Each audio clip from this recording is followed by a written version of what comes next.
తెలంగాణ ప్రభుత్వం ప్రతిష్టాత్మకంగా తీసుకొచ్చిన హామీల్లో ఫ్రీ బస్సు ఒకటి. మహిళలు, ఆడపిల్లలు, ట్రాన్స్జెండర్లు తెలంగాణ పరిధిలో ఎంత దూరమైనా కూడా ఉచితంగా ప్రయాణించొచ్చు అనేది దీని ముఖ్య ఉద్దేశం. కాంగ్రెస్ సర్కార్ అధికారంలోకి వచ్చిన వెంటనే అమల్లోకి తీసుకొచ్చిన హామీల్లో ఇది ఒకటి.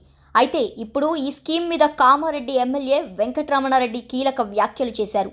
పేద మహిళలు, ఆదాయం తక్కువ ఉన్న మగువలు ఈ స్కీమ్ను వాడుకుంటే అర్థం ఉంది. కానీ నెలకు 10,000కు పైగా సంపాదించే ఆడవాళ్లు కూడా ఆర్టీసీని అప్పనంగా వాడుకోవడం హాస్యంగా ఉందంటూ తన అభిప్రాయాన్ని వెల్లడించారు. మహిళలకు ఉచిత బస్సు ప్రయాణంపై మొదటి నుంచి కూడా భిన్నాభిప్రాయాలు వెల్లడవుతున్న నేపథ్యంలో వెంకటరమణారెడ్డి కామెంట్స్ ఇప్పుడు సెన్సేషన్గా మారాయి.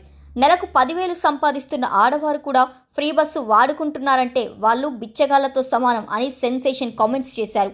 అవకాశం ఉంది కదా అని అవసరం లేకుండా పెన్షన్లు, ప్రభుత్వ పథకాలు తీసుకుంటున్న లేడీస్ను కూడా కేవీఆర్ తీసిపడేశాడు. ఈ వ్యాఖ్యలకు కొందరు మద్దతునిస్తుంటే మరికొందరు తిప్పికొడుతున్నారు.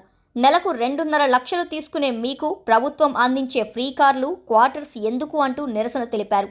సొంతంగా ఎన్నో వ్యాపారాలు ఉన్నా కూడా ప్రభుత్వం అందించే ఎన్నో సౌలభ్యాలను మీరు అందుకోగా లేంది 10,000 సంపాదించే ఆడవారు ఫ్రీ బస్సును వాడితే తప్ప అంటూ వెంకటరమణారెడ్డి వ్యాఖ్యలను తీవ్రంగా ఖండిస్తూ కామెంట్స్ చేస్తున్నారు.